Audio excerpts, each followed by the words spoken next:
नमस्कार, आप देख रहे हैं भारत न्यूज टीवी और मैं हूं आपके साथ मानवी ठाकुर। शुरुआत करते हैं। बिहार प्रशासनिक सेवा की 67वीं आयोजित परीक्षा में तीसरा स्थान पाकर अंकिता ने बोकारो जिला के बेरमो कोयलांचल का नाम रोशन किया है।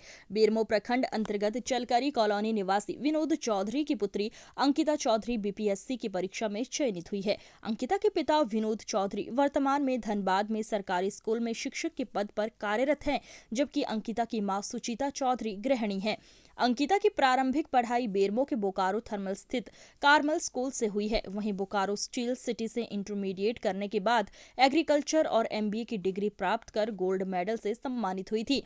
पिता विनोद चौधरी ने बताया कि अंकिता बचपन से पढ़ाई में काफी लगनशील थी। अंकिता ने अपने इस सफलता का श्रेय अपने माता पिता के साथ परिवार के सभी सदस्यों को दिया। इस संबंध में अंकिता चौधरी ने कहा कि पहली बार ही इस परीक्षा को क्रैक किया है, अभी और आगे की ऊंचाई तय करना बाकी है। अपनी सफलता के बारे में अंकिता ने कहा कि लगातार 8 से 10 घंटे पढ़ाई करती थी। मैंने कहीं कोचिंग नहीं किया, हाँ कुछ सोशल मीडिया से हेल्प जरूर लिया। इस सफलता के पीछे अंकिता का मानना है कि अनुशासन सबसे पहले जरूरी है, तभी हम कुछ कर सकते हैं। वहीं परीक्षा की तैयारी कर रहे छात्रों से कहा कि शांत चित्त दिमाग से पढ़ाई को फोकस करें, किसी भी परीक्षा में सफलता पा सकते हैं। मैंने सेवा भाव को देखते हुए पढ़ाई को लक्षित किया था और मैं कृषि एवं महिलाओं के कल्याण को लेकर काम करूंगी। लोगों की सेवा ही मेरा मुख्य भाव होगा, लोगों को सही न्याय दे सकूं, यही प्रयास रहेगा। इस सफलता से माता पिता तो खुश हैं ही, अगल बगल के लोग भी बधाई देने अंकिता के घर पहुंच रहे हैं। बिहार प्रशासनिक सेवा में तीसरा रैंक लाया और चूंकि बेरमो से आपने पढ़ाई लिखाई की, बेरमो से बहुत घनिष्ठ संबंध रहा, तो आपको बहुत बहुत बधाई हो। आपको पहला है कि कैसा लग रहा है? अच्छा लग रहा है, पूरे परिवार को खुश देखकर मेरी वजह से बहुत अच्छा लग रहा है। किस तरह का तैयारी आपने किया? तैयारी तो मेरा 8 महीने का ही रहा था शुरू में, और फिर प्रीलिम्स था 3 महीने प्रीलिम्स का प्रिपरेशन चला, उसके बाद 2 महीने का टाइम था मेंस के लिए। मगर मेंस से इंटरव्यू तक का जो टाइम था वो बहुत लंबा था। मतलब मेंस का रिजल्ट आ जाएगा, कल आएगा, तो वो पूरे जर्नी में अपना मेंटल हेल्थ को ध्यान में रखते हुए मैंने प्रिपरेशन किया। तो मैंने क्या कहीं कोई कोचिंग का सहारा लिए कि खुद का तैयारी की है? ज़्यादातर तो सेल्फ स्टडी रहा, मगर कोचिंग का मटेरियल यूज़ किए थे और 1-2 टेस्ट सीरीज में एनरोल किए थे। और मैंने कहाँ से आपको प्रेरणा मिला कि हमको बीपीएससी में प्रशासनिक सेवा में जाना चाहिए? जब मैं जीविका में कार्यरत थी ब्लॉक प्रोजेक्ट मैनेजर के रूप में, तो वहाँ पे मैं काम कर रही थी महिलाओं के लिए। तो वहीं से मुझे प्रेरणा मिला कि मैं ये एग्ज़ाम को निकालूं ताकि मैं बहुत ज़्यादा लोगों तक पहुँच सकूं। तो फिर मैंने वहीं से तैयारी शुरू की।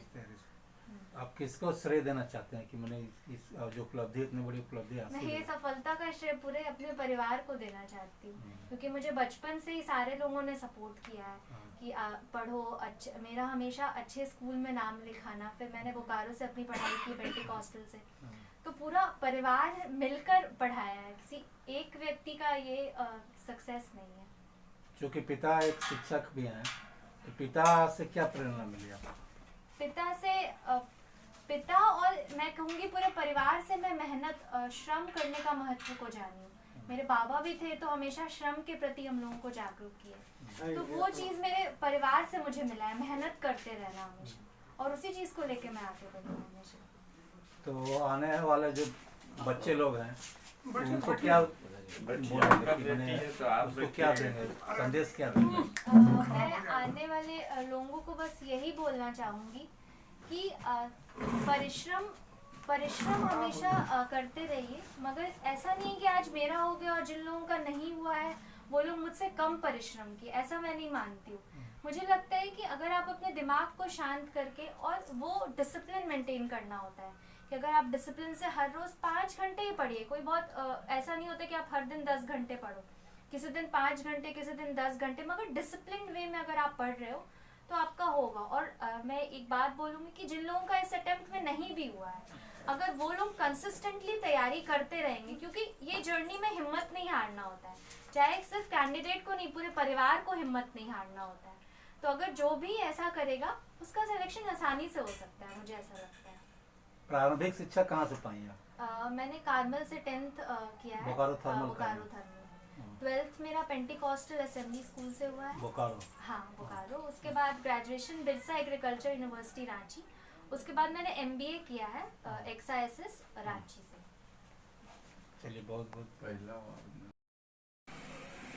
आप ये बिहार की प्रशासनिक एग्जाम को ये किए हैं, क्रैक किए हैं। ये आपका ठीक है, ये तो एग्जाम आपने क्रैक कर लिया। क्या ये आपको लग रहा है कि अब आप यहीं हैं, रुकेंगे, या इससे और आगे जाने का भी कभी इच्छा है या मन में? मैं मानती हूँ कि लाइफ में ग्रोथ जरूरी है, तो मैं चाहूंगी कि मैं UPSC का भी एग्जाम दूं और फिर उसको भी निकालूं इसी रैंक के साथ, और फिर आगे भी ग्रो करते जाऊंगा। मतलब अभी रुकना नहीं है? नहीं, रुकना तो कभी नहीं चाहिए लाइफ में, हमेशा ग्रो करने के बारे में सोचना चाहिए। तो अगला कौन सा एग्जाम की तैयारी के लिए जाना अगला चाहते तो मैं सोची हूँ UPSC का तैयारी करूंगी, क्योंकि मेरा तो अभी पहला ही अटेम्प्ट था BPSC, तो अभी मैंने UPSC का तैयारी किया नहीं है, मगर मैं अब उसी में लगना चाहूंगी। अभी संतुष्टि नहीं है, लग रहा है कि आगे जाना चाहिए? संतुष्टि है, मगर एक होता है ना हमेशा कि मुझे अपना बेस्ट देना है, तो मुझे ऐसा लग रहा है कि मैं इससे भी ऊंचे पद पे जा सकती हूँ, इससे भी ऊंचा उड़ सकती हूँ, तो मुझे वही कायम रखना है, मेहनत करते रहना है, बस यही। और मेन थीम क्या लग रहा है कि सेवा भाव है या सिर्फ पैसा कमाना मामला है, सोच है? नहीं, मैंने शुरू से अपनी पढ़ाई जो भी की है, चाहे आप कृषि विज्ञान देखिए या रूरल मैनेजमेंट देखिए, वो हमेशा सेवा के क्षेत्र में ही रहा है। तो मैं आगे भी यही चाहूंगी कि मुझे ये भगवान ने अवसर प्रदान किया है और मैं लोगों की सेवा कर पाऊँ, उनकी मदद कर पाऊँ, और जो भी आम लोग हैं उन लोगों तक पहुंचूं और उनकी समस्याओं को पहले तो सुनूं। ये नहीं कि मैं अपने तरफ से कोई हल उनको प्रदान करूं, क्योंकि मुझे ऐसा लगता है कि we should not impose our solutions on the poor people, rather we should take solutions from them. तो बस यही रहेगा मेरा।